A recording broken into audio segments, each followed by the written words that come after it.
Jamie and I are excited that our 300th episode is coming up, and we want to hear from you. We've set up a voicemail, and we want to know your favorite moments from the podcast, lessons you've learned, things that have inspired you and encouraged you, and things that you've implemented in your business because of the podcast. Let us know. We're looking forward to hearing from you.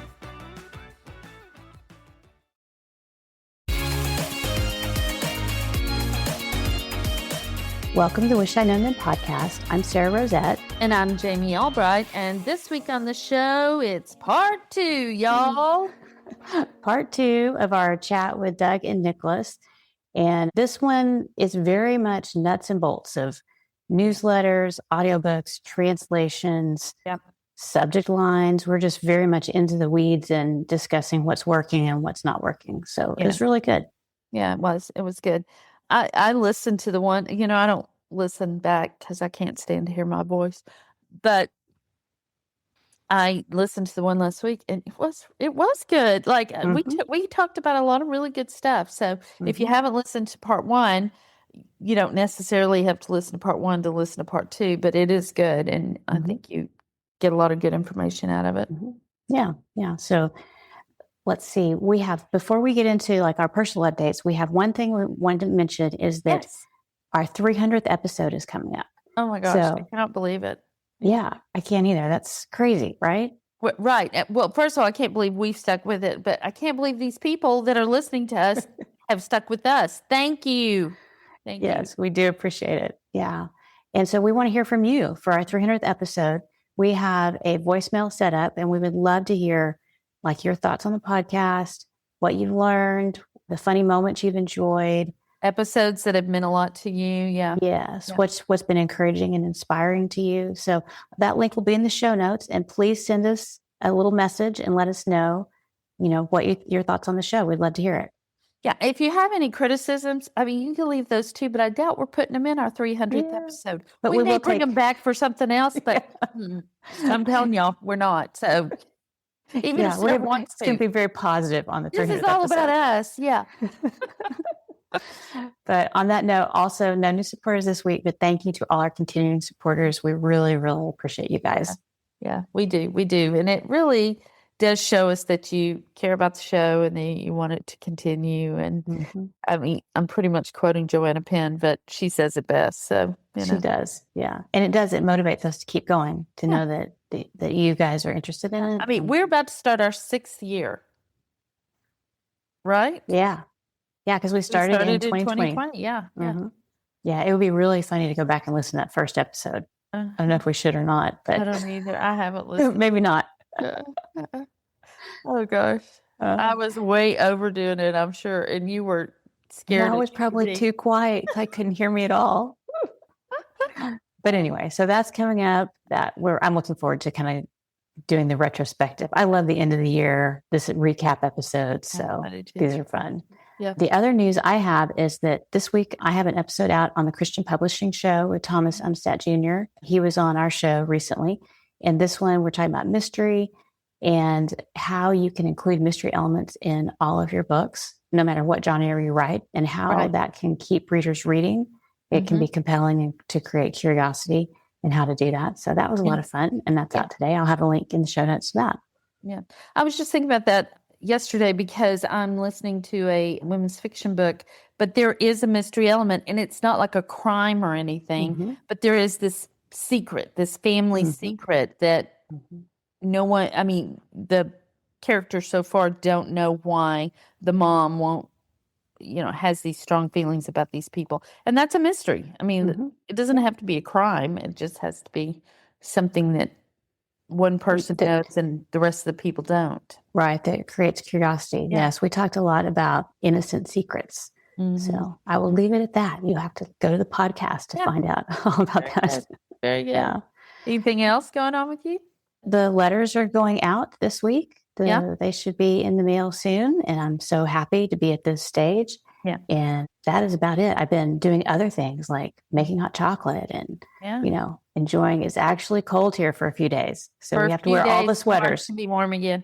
And I'm going to be mad. I was mad Saturday because it was 80 degrees, or I think it was hotter than 80 degrees. I had my Christmas shorts on and I was not happy. but last 2 days have been fun, but tomorrow it's going to be right back up there. Hey, did want to say, like, I'm not going to give the numbers, but you did well on those letters. Like, Yeah, it was a good response. you did well, and it was a lot of work, and Mhm. you know, you have come up with ways to try to streamline it and stuff, but you Yeah, did it went well. well. I'm really glad I did it. Really happy about that. Yeah. Yeah. I'm glad I did it. It was a lot of work, and I think if I do it again, I would change a lot of things. But, for a first time doing it on my own without a Kickstarter, I was very pleased with the people who signed up, and people seemed really excited about it. And I could see when the orders were coming in, I could see some familiar names, and that's always nice because you're like, oh, okay, they're still interested. They're back again. They want to know what the new project is. Right. So it's very encouraging. Yeah, we might do an episode on that, just what you would do differently and what you wish you'd known. What I wish I'd known, that would be perfect. Oh, that is such a concept. Somebody should make a podcast about that. For me, I am spending the rest of rest of the year getting my business in order. My business, admin stuff mostly. Y'all, there were several things. I'm embarrassed. I'm not even going to tell you because I'm embarrassed that just weren't working. Links that were broken, things that I hadn't even looked at. Because starting in 2026, I'm trying to publish, got a plan. We always do this at the beginning of the year, and then by the end of the year, we're limping along. But I think I've adjusted my expectations. I've let go of the fact that I had success early. I'm so grateful for that, y'all. I was just thinking this morning when I was doing my gratitude, like, I am so grateful I got to experience that success and know what that feels like. And because so many self-published authors or even regular authors regular authors, traditional authors, never get to do that. And I am incredibly grateful to know what that feels like. And yet that is something that happened. I don't know that it will happen again. And if it doesn't, I still got to experience that. And I'm just super grateful for that. So I've been able to let go of that, I think, to a certain degree. I'm never going to completely let go of it because I'm, well, you have enough goals significance and enough competitiveness that I want to, but yeah, I really want to go into 2026, at least set up for success. And that means I got to get my house in order as far as my business affairs go. So all that stuff that nobody sees, but it's very important. Yes. But yeah, I think and it takes forever. Yeah, it does. And it's a lot of very much detail work. And I always feel like one thing leads to another. Like you find something. Oh, absolutely. Yeah, I was doing just a newsletter the other day, and I went in to create a link in BookFunnel, and then I was like, oh, but where does this go? And I was like, okay, don't go down that rabbit trail right now. Just make sure the link works and it goes to the right place, and then go back and fix this other stuff later because it's all layers of. It's like the Russian nesting doll. You just I still have to set up automations for Flow because I moved to Flowdesk, and I haven't done that yet. And it's important. Everyone should have automations, but it's not been at the top of my list, and I need to do it.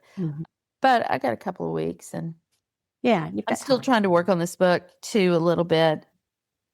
I've got some questions that I'm still trying to work out in my head, and I don't know if I want to move forward yet, but there are some things I can do. So anyway, that's me. Just spending time with family too, my 6 grandchildren. That'll take some time too. Yeah. Yeah. This is their, of course, this is their favorite time of year. So it's my favorite time of year. And my house looks like Christmas threw up in it. And so I do that for them, and we're traveling a little bit too. So yeah, busy time, always busy time. Yeah. So doing the writing, but also doing life too. Yep. So All right, Sam. Well, we should get on to the episode. It's really good. And please send us your comments and thoughts Please for our do. 300th We want to hear episode. from you. Yeah, we Yes, really we want to do. hear from you. And don't worry about what you sound like. Listen, y'all, I sound like Loretta Lynn. Nobody likes how they sound. None of us do. No, none of us do. So just record your thing, and we want to know what episodes you love, what you want to hear more of. I mean, all of the whatever. We just want to hear from you. We would love it. And it's not a super long. I think the recording is set for like 90 seconds, so it's not a long time. So if you don't get everything in one recording, you can do a second one. It's totally fine. We don't care. Yeah. All right. We hope we hear from you, though. All right. Here's the episode. This is our second part of our recap episodes that we're doing with Jamie Albright and Sarah from the Wish I'd Known Then podcast. So we're so excited to have you back with us again. So how are y'all today? We're good. Awesome. Well, let's dive in because we've been talking about, this is going to be a one episode thing. We had so much to talk about. We've got lots more to chat about. So we're going to really start off kind of just chatting a little bit about, newsletters. Let's kind of kick off. And I was going to ask Jamie, if you can kind of tell us, what are you using for newsletter? I use Flowdesk. I switched to Flowdesk in July.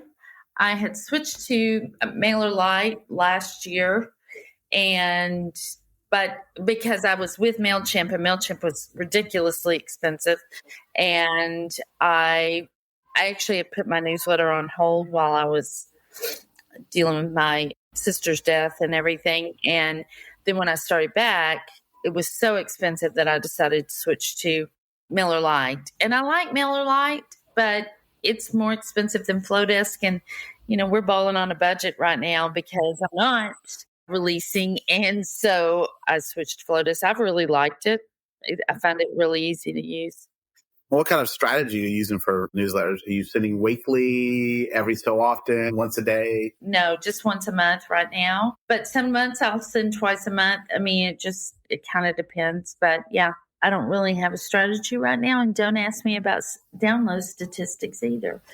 Oh, no. Wait, we're going to get to Nick. Nick is anxious to tell us about his download statistics because he loves this. So, Nick, you're using Flowdesk too, right? I am. I'm in the midst of switching. So I was with MailChimp forever ago. Same thing. I looked at MailerLite and went, that's a bit more economical, especially as you grow. Switched to MailerLite. Then they were bought out and switched their platform over. So I've stayed on MailerLite Classic, and they made it so difficult to switch from Classic to New. And originally they had it so that they wouldn't credit you for the money you'd spent for the year on the Classic over into the new one. And it was, so they got on the wrong side of me at that point. Because otherwise I find MailerLite is actually pretty user friendly and has lots of useful tools and statistics, and it's generally good. But as my newsletter list has grown, it's starting to get cost prohibitive. And yeah, Flowdesk were doing unlimited subscribers for a set amount. So now they're going off of that. And by the time this comes out, I think they're off of it. I think it's finished. So you're just taunting everybody with this I am offer. taunting. So I grabbed it a couple of months ago, although I've still got MailerLite for a year. So right now I'm kind of using both. There's a couple of things I still send out of MailerLite because it's just easier to do right now as I learn Flowdesk. And so far I've found it's basically user-friendly. It doesn't have as many bells and whistles as MailerLite has. There is restrictions on certain things. Like when you send an unopened resend, you can change the title on it, but you can't change the content and stuff like that. So there's a few things that they definitely need to add there. But otherwise, I've found it pretty good. What are you using, Sarah? Well, I use ConvertKit. I started off on MailChimp eons ago. And when they did their thing where they basically changed their business model, I was like, I have to change to something else. So I switched over to ConvertKit then, and I really like it. I waited and got a Black Friday deal. And so there's still a price increase as your list grows, but it's not the same price as it is, right now. So that's good. But I like it because you can tag people. They've got automations. They have, everything you could want in there. But I always felt with MailChimp, like they weren't really on my side. And I think part of that was that they had so many people coming in and they were trying to keep the scammers out. Like if you did something wrong, everybody was like, download your list just in case something happens. And I don't feel like that with ConvertKit. I feel like they're there and they're very helpful. They've, helped me out when I've had problems, helped me figure out why things aren't working. Now they have these visual automations where you can create things like for your direct sales store. They integrate with Shopify now, which is great. I also have Flowdesk because it was such a good deal when it first came out. It was like you could get in the beta. And so I signed up, and I have a separate list that I've been sending out to people who are just interested in new releases in mystery books. And so I have that on Flowdesk. And I don't know if I'll keep that up though, because as we talked about last time with AI, there's so many new books now. I can hardly keep up with it. When I go in to look to see what is new, it's just an overwhelming number of books. So I don't know if I'll switch Flowdesk to something else, but I like it too. I think it does a great job. So what I did, I started with MailChimp as well, like everybody else did. I mean, and I got to give them credit, MailChimp, MailerLite, both. And I don't know about ConvertKit and Flowdesk, but I like that if you're starting out and if you're a new author, then you can get started with, 500 subscribers, which is, that can take you a while to get there. It's a good place to start. I like that they both did that. But like Sarah said, that same way when they started like changing up their pricing structure, I don't know, this is 2019, 2020, something like that. And I switched over to Mailer. Well, I take that back. I switched to author.email for a little bit and used it for a couple of years because it was a great product. It's cheap. So if you're looking for cheap, it was, I don't know what it was at the time. It was like $12 a month for 10,000 subscribers. So I was like, that's not bad, but it didn't have quite the automations and the other things that I kind of wanted. So I ended up going to MailerLite so I can automate a lot of things. And now I'm so automated with MailerLite that I'm scared to death to leave it because I'd have to redo it. That was part of mine. So, but I send out a lot of, I'm not on a set schedule for my emails. I do fairly regularly.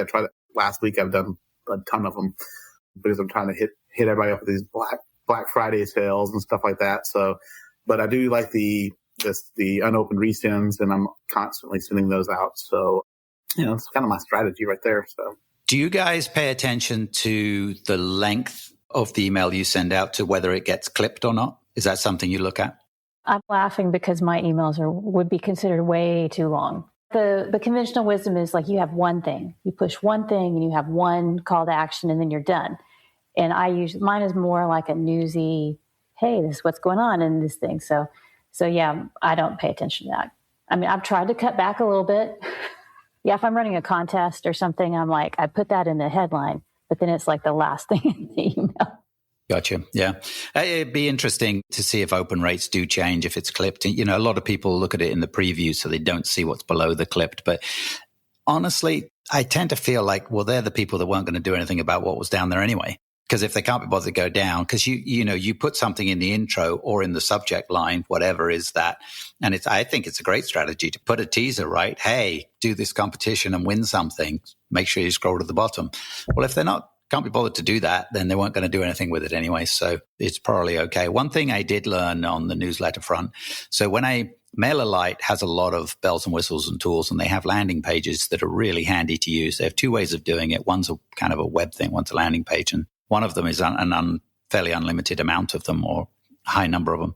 So I used that as my back of book bonuses to collect the emails because I already had it set up. It's in MailerLite right there. It's collecting the emails. So when I did come to thinking about going to something else, I had the problem Doug has. I've got all these automations and I've got these back of book things that link there. So I've got to switch it all over.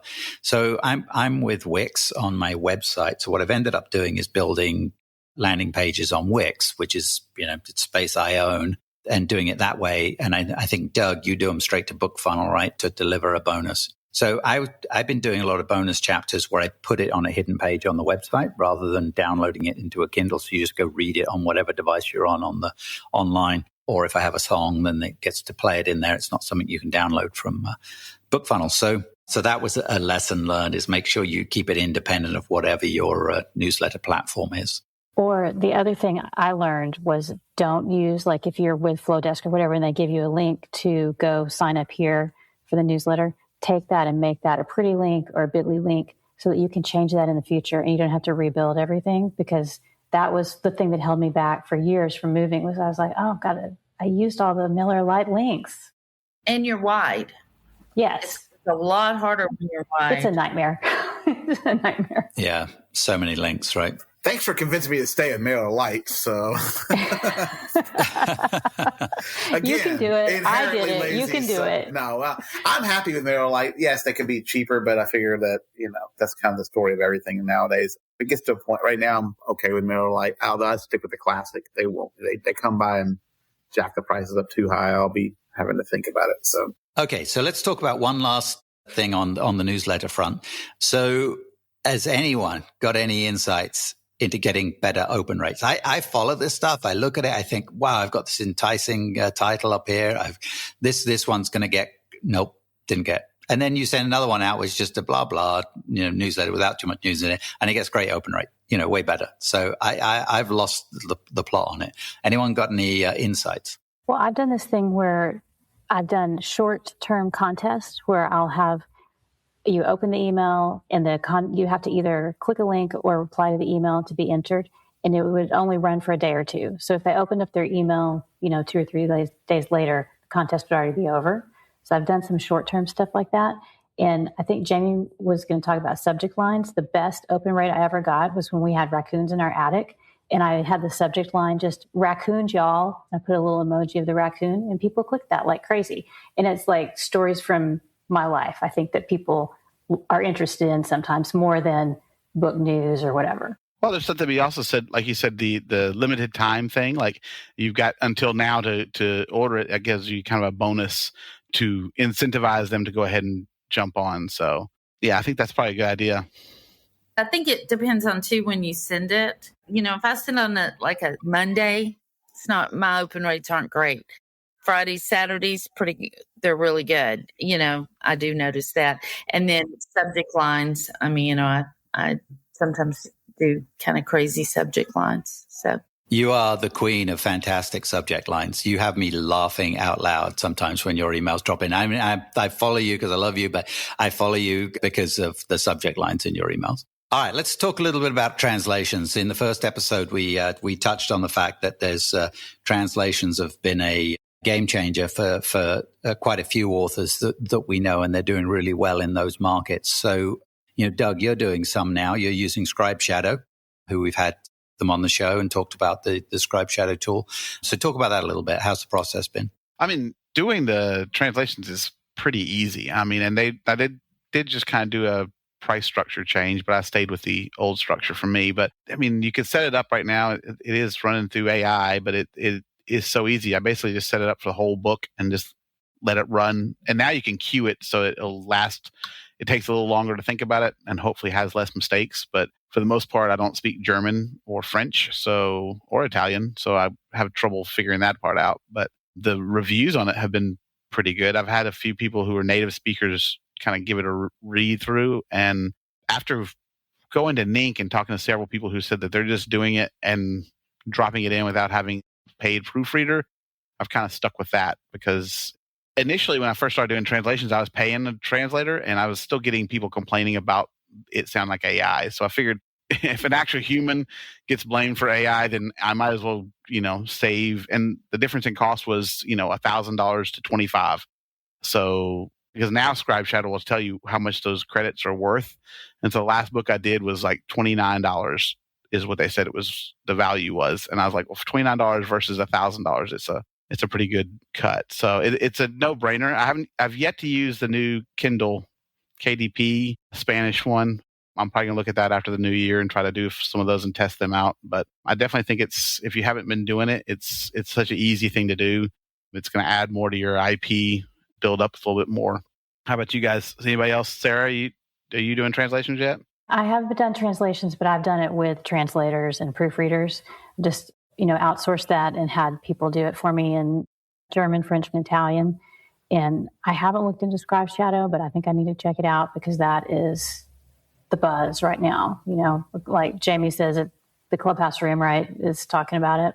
I wasn't doing translations before because of my small town Texas rom-coms and all the colloquialisms and useless as tits on a boar hog. I just don't think will translate well. And so because of that, I've just never really pursued it. And now I may have waited too long to jump on the Scribe Shadow thing because a lot of people are doing it now. I'm not an early adopter, but we know, Nick and I know people who their entire income has been saved this year because of Shadow. Yeah. Yeah, their translations have kicked off for sure. So, I did 3 books with a human translator several years ago in my Nora Summer series. And same kind of thing. I paid quite a lot of money to have it done. And same thing. I got good reviews on them, but I did get comments about the translation. And, and then I had to move translators. I had one, very happy with someone who did the first one, and then they wanted to double their price. So I had to go to another one. And then they looked at the first one and said, well, I wouldn't have done it that way. And these were German. And there's different, like with most languages, there's slightly different ways you can do them. And they've never sold great, but now it's passive income in the background. And I'm going to get back to the German market. But I entered the French market. As I released my Cat Cromwell books this year, I released them in French. Cheryl does that project for us. She uses Scribe Shadow, but then she puts them through a Chat GPT, which started with a prompt that was loaned out by a friend in Clubhouse, and now since then Cheryl's built her own prompt to do it. And my books have a lot of colloquialism too. They're based in the Cayman Islands, so we have local accents and bits and pieces going on. Nora's Norwegian; she swears in Norwegian. There's a few things that go on there that I have to keep an eye on. So I'm not trusting enough to just bang them out there without having some go through them. And Cheryl runs them through the Chat GPT and finds enough stuff where we need to keep doing it that way, I feel like. So it adds an enormous amount of time to it. I mean, you run it through Scribe Shadow and it literally is minutes, essentially, easily inside an hour and you're all done with it. And then the Chat GPT process takes a couple of days. But I think those couple of days is worth it. Well, hey, let's kind of shift gears a little bit. Let's kind of discuss audiobooks. I think we all probably have audiobooks. I know I do. What kind of focus are you have on audiobooks? For me, it's been something I've done. It's never been extremely profitable for me. They tend to break even, and hopefully they're starting to build up. I have seen some growth in the audiobooks, but I'm kind of curious what you guys are doing to do differently, or what you guys think may be kind of new trends coming with audiobooks. So let's start with Nick. You go first. You never get to go first. I'm going to defer. Sarah, I want to hear what you have to say. So we were talking off air a little bit about it. So I'm very curious. You go. Okay. Well, I do an audiobook with all my books, and I do have it come out at the same time as the book comes out. So a lot of times that means delays. And that was what got me into direct sales first, was I used PayHip, and you could get the audiobook from me first, because that was back when you would upload it. I'm wide. So I would upload it and I would not know when it would be out and available on Audible. And I would get people asking me for it. So I was like, okay, you can get it from me. And people bought it from me direct. And that was kind of what got me started buying or selling direct. So now when I do the special edition, you can get the audiobook early from me, or you can wait and get it when it comes out wide if you want it on Audible. And I still have people who prefer Audible. They want to wait for Audible. I'm trying to move everybody over, to get it from me, but just some people prefer to have it, all their books together in Audible. So one thing, and I have noticed, I think that as AI becomes more common, people will begin using AI more to record their audiobooks, because that's coming and it's already available. So I think my audiobook income will probably start to decline, just because there'll be more books in the market. And that was one way that I was able to kind of stand out a little bit, because there weren't not everybody could afford to do an audiobook. So that kind of sets you apart if you can do that. So that kind of helped me stand out. So what I'm doing now is I have a separate podcast that I do seasonally, Mystery Books podcast. It's about mystery books. I talk about what I'm reading, don't interview anybody else, and it's not regular. But podcasts are great because they just kind of hang out there and they live a long time, and people find them later and then they'll go back and listen to everything. So for one season of that, I took Murdered Archley Manor, which is my best-selling book, and I podcasted it. So like episode 1 of season 5, I think, is chapters 1 and 2. But what I did was I did a little intro. So it's like a little behind the scenes, commentary from the author. And I would talk about the characters. In each episode, I talked about either something I researched, ideas where they came from, how I wrote it, stuff like that.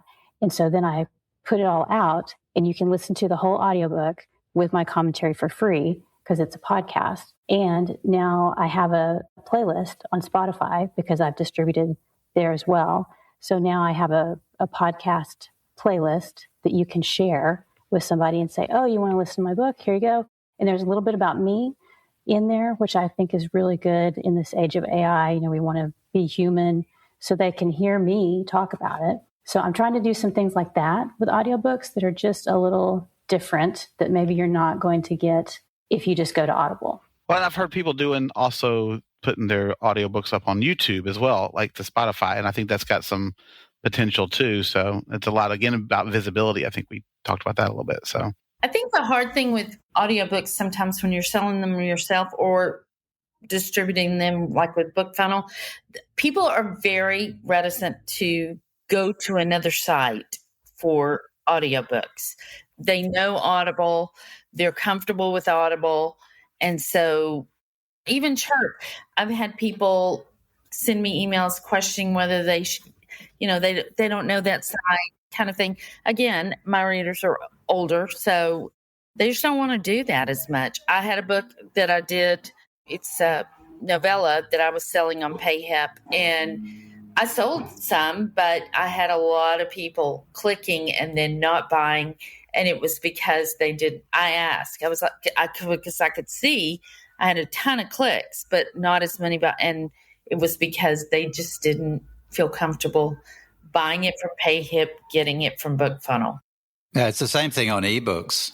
Well, it's the same thing with BookFunnel. You give away stuff there and you look at the people that click and go over there and views versus the downloads. It's a fairly big disparity most of the time, even when, you know, in the tropical author groups, we're giving away a novella for newsletter signups.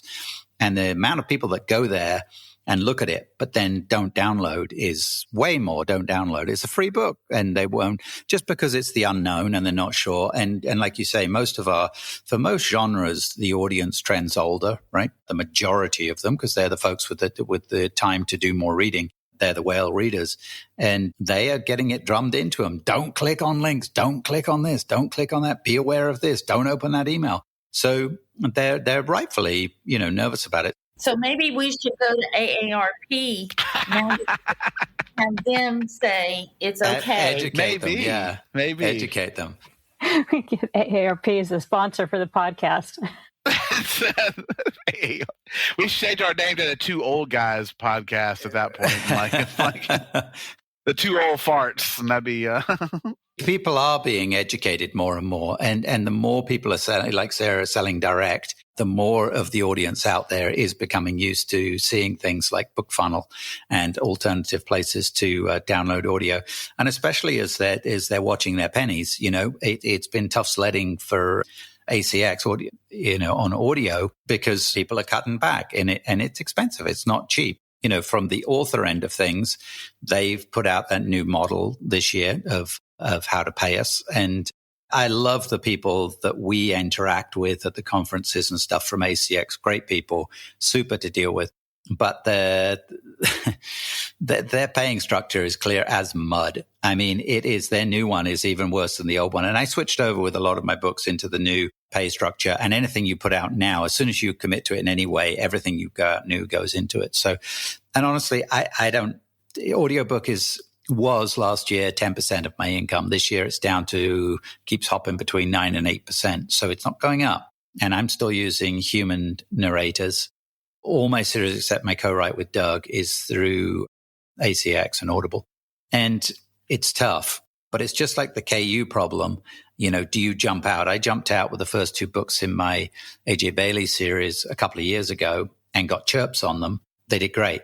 Then they didn't get chirps and they did terrible. So I was losing money on them. They would have been better back in Audible. And fortunately, I chatted with the folks at Audible. They probably don't want it advertised here, but they let me put them back in, which is a one-way street if you don't know that. If they've ever been in Audible and you go out, you can't go back in again. So fortunately, they let me go back in. So exclusive. Yes. Yeah, well, they were always in there, always available there, just non-exclusive. So yeah, but I was losing money when I didn't get chirps.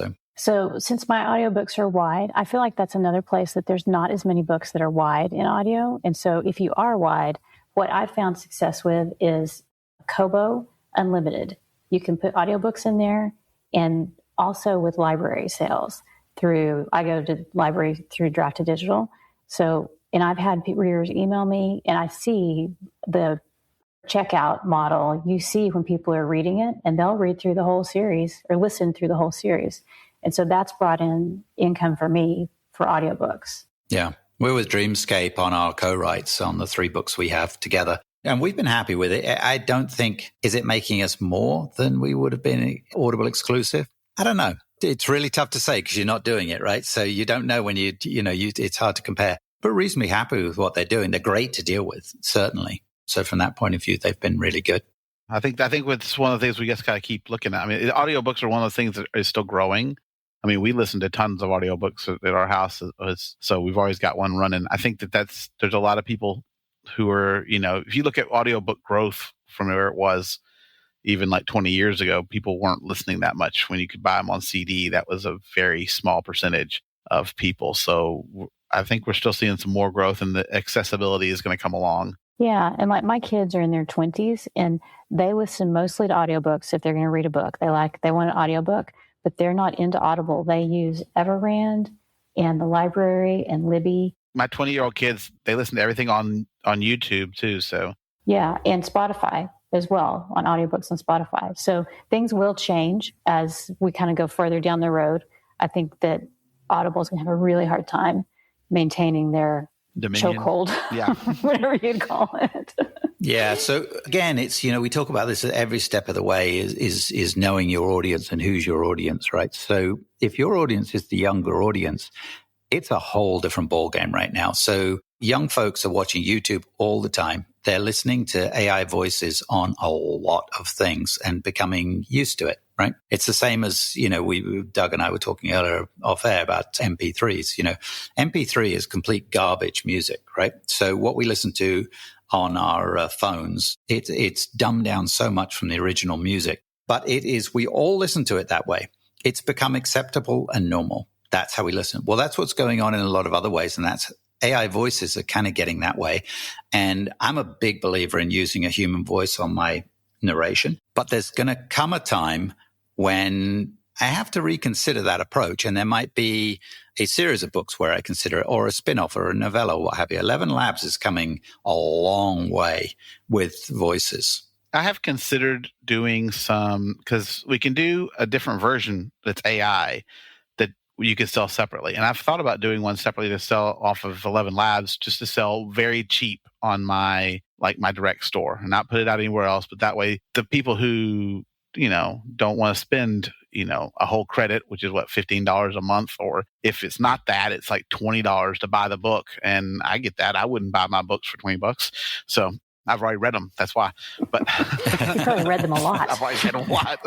I'm like, why would you? But I could see, for, we do have older crowd that might want to save some money. That's one of the constant things. Every time I don't put something in Kindle Unlimited, I get readers who are like, well, I guess I'll have to wait because I can't afford it. And so maybe offering an opportunity for them and not being afraid to use it along with the human narrators. Although, and who knows, maybe I'll test with a dog narrator. I think a dog narrator would be kind of fun to listen to. So.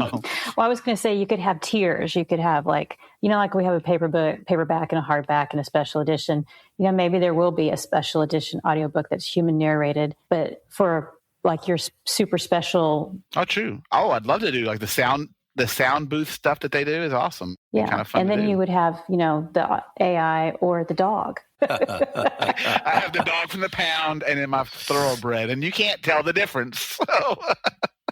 The multicast is becoming, a big thing. I'm not a fan of dual narration. For the right books, it can be okay, but it's really jarring for me when there's two voices, because who says the narration part, the narrative part, then, when they're doing the male voice or the female voice, it's really jarring when a male voice comes in and goes, yes. And then it goes back to the other voice and they move along. But the cast, it's a whole performance, like the old radio performances, right? From the 1940s. Yes, Doug, that is even before my time, the 1940s. But but the radio shows, I think it's great. I think they're really good. It's hard to tell the way you're going on about MP3s, but back in my day, we had vinyl. Hey, I'm a vinyl guy. I am now anyway. But one thing I'll throw out there about the audiobooks, I mean, it's a shifting world. So you've got to decide whether you're comfortable doing an AI, if you're going to go that route, or if you're going to do it as an alternative. But if you are going to use human narration, you go, well, I can't afford it. I won't get the money back. Here's the problem I ran into. I was that. It was no way it was going to pay out. And I didn't do them for a long time. And then when I released my second series, I went, okay, I'm going to do audiobooks now. So now I need to go back and do the first series. Well, I was 8 books into the first series. So now I've got to catch up 8 books. So first of all, my narrator couldn't just bang out 8 books. And secondly, I couldn't afford to outlay for 8 books. So it's tricky when you get behind. So if you're doing long series, you need to think about it. And maybe it's an investment that you make up front, or maybe you wait and figure, hey, I'm going to do AI anyway, and I'm going to wait 2 years until I have more books out in the series, and then I'll do them all in that way. But it's worth considering. They, for me too, as Doug said, they take time to pay back, but they do pay back. People have used Kickstarter. People are using Kickstarter to fund it. So like if you're thinking about it, I mean, there's no reason you can't come up with a good Kickstarter plan. It would be better to combine it with a print special edition, because most people don't really go to Kickstarter for audio. They go there for something physical. So like do a special edition book and then the audio is part of it. Yeah. So the other problem, here's my brain on that one, Doug, is, okay, well, if the people were going to buy the audio and want the audio book and you can reach them somehow, because Kickstarter, the only way they know about the Kickstarter is you reach them. So why wouldn't they have just bought it through Audible rather than having to do it through Kickstarter, which is a medium that they're not all comfortable with, right? Because you have to pay for it ahead of time with Audible. You do the Kickstarter, then you have the money and you pay the narrator to do it. So yeah, you make the money beforehand. Yeah, that's true. So if it's a funding issue and you don't have the funds to do it, yeah, I got you. So it's a funding issue. That's what I'm saying. So if it's a funding issue, then that's what I'm saying is it's a good way to offset that. I mean, you can also do kind of like Sarah said, you could do a special edition. You could, run some sales that are, hey, this is, we're just going to fund it a different way. You could have a yard sale for all that matter. You got to do what you got to do sometimes, right? So, I mean, I'm going to sell feet pics to do my advertising before too long. So no, stop that. Stop it. You're hurting me. All right. So this has been great, guys. Really cool. So let's wrap it up with another question for everybody. 2026. What's your focus for 2026? What are you going to be working on? Doug, you're on the hot spot. Okay. I think right now looking at trying to do a little more direct sales, figure out how to sell more paperbacks. Paperbacks has always been my weakest point, and I want to see if we can't jump that one up a little bit. So I'm looking at that along with some visibility. I have some other projects. I'm not going to be quite as aggressive with how many books I put out because I tried to do 12 and failed miserably in 2025. I think I hit 8, and I'm super proud of 8, but it was a lot. I think I'm going to try to be a little more aggressive toward advertising here in 2026. Now that I think 2025 was a good year. We have had a lot with AI, a lot with the Facebook algorithms changing, and hopefully that's kind of happened and they've improved on everything, and we'll see things kind of start leveling out. So that's kind of my goal right there. So how about you, Jamie? What do you got?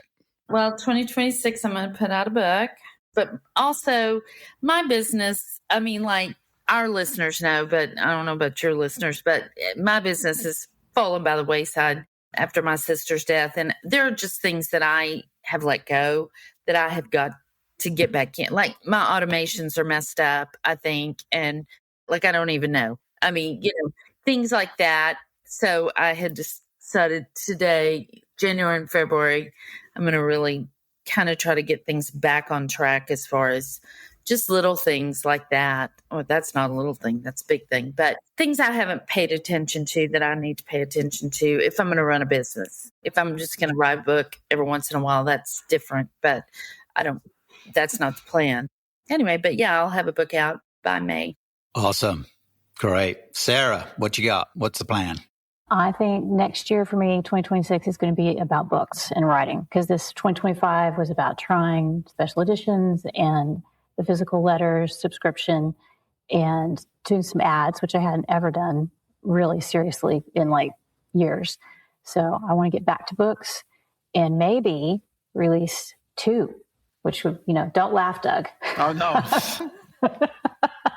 I'm thinking about this too. I'll tell you what, I was like too aggressive for that. And I was like, all right. But it did kind of keep, I think that that constant release that I did helped kind of keep my sales stay without doing as much advertising I had in the past. It is a form of promotion, just the consistent release. Yeah. It was a test on my part to see how well it would do without doing as much ad spend.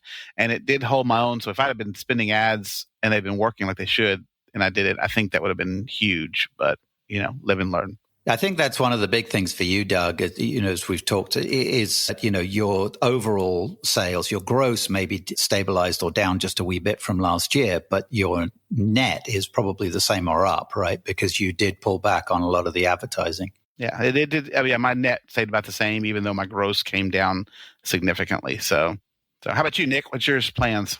I need to find a better balance. I didn't have a good balance this year. We've had a lot going on. We've, moved countries, homes, gone from the full-blown nomadic life to putting down roots a little bit again in a place that we haven't actually got to stay in yet because we went on another nomadic 3-month episode, but we will be returning there shortly before the holidays. So I need a better balance. So I tried to put out more in 2025 as well, and I put out everything I aimed to put out, but I need to find a better balance just for my own sanity a little bit.